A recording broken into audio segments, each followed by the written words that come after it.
My name is Sarah, and I lived with my husband, Khan, and his 20-year-old daughter, Lisa. Lisa was from John's previous relationship, so we were a stepfamily. Even though we had some challenges, we lived together for years and felt like a regular family.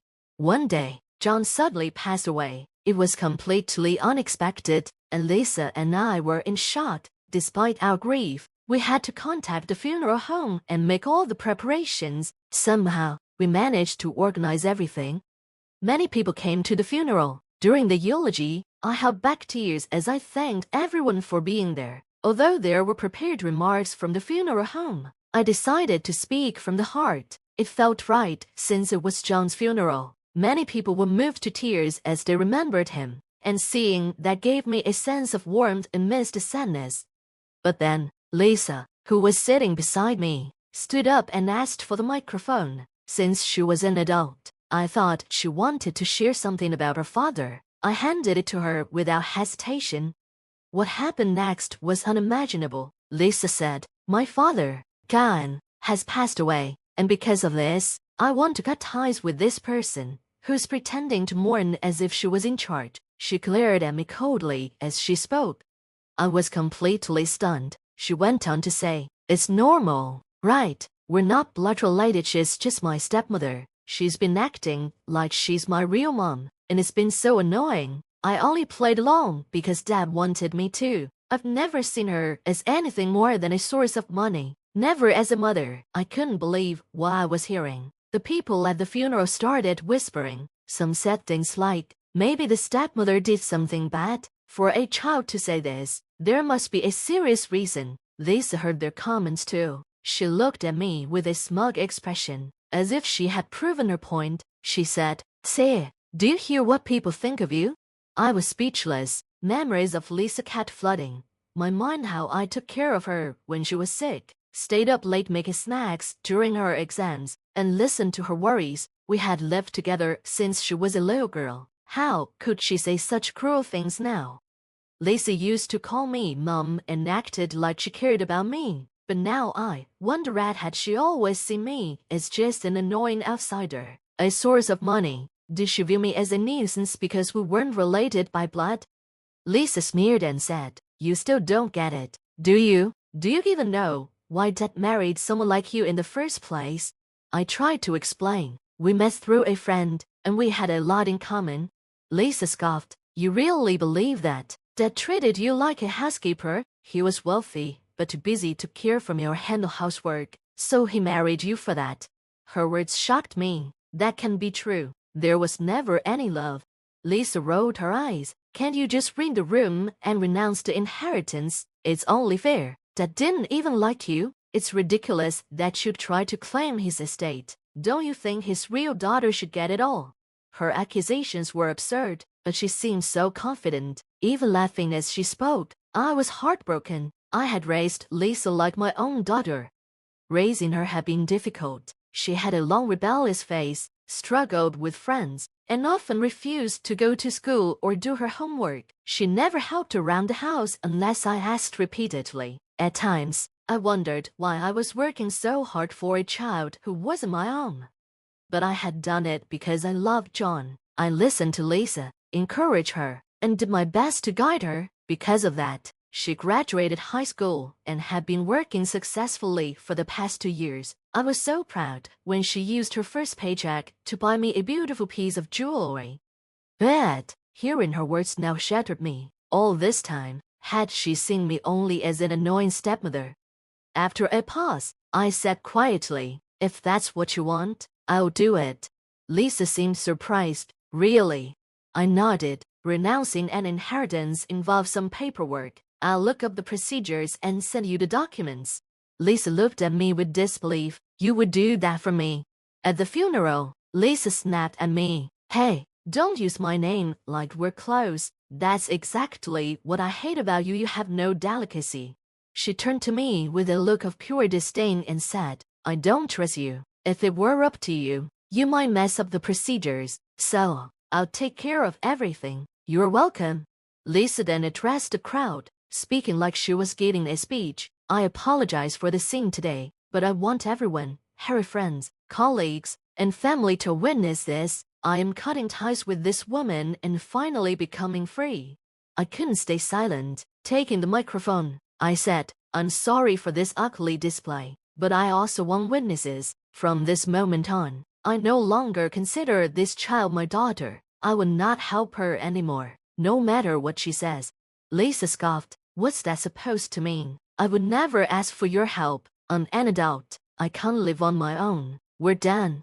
I looked at her calmly and said, I see. I understand. Be strong, no matter what lies ahead. The funeral ended in an awkward atmosphere. Some attendees might have thought Lisa had been wrong, while others might have blamed her behavior. Either way, it was a sad ending to an important day.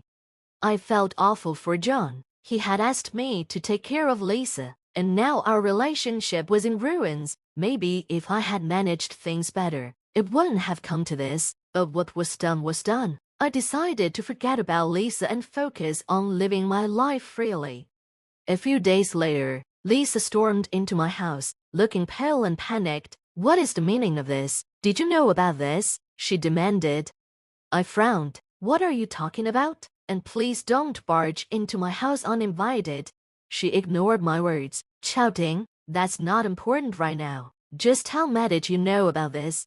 I stayed calm. If you're talking about the fact that you and John weren't biologically related. Yes, I knew. Of course, I knew. John and I were married, and we discussed everything before we were married. How could you not know this at your age? Lisa frowned, her face pale. What are you saying? I sighed. You always acted like you were so close to John, but you didn't even know this, and yet you accused me of being untrustworthy at the funeral. She stared at me, speechless, her face growing even paler. Finally, in a small voice, she whispered, Please, tell me everything. I decided to explain the truth to her. I looked at Lisa and said gently, You thought you were John's biological daughter, but you didn't know the truth. I feel sorry for you, so I'll explain.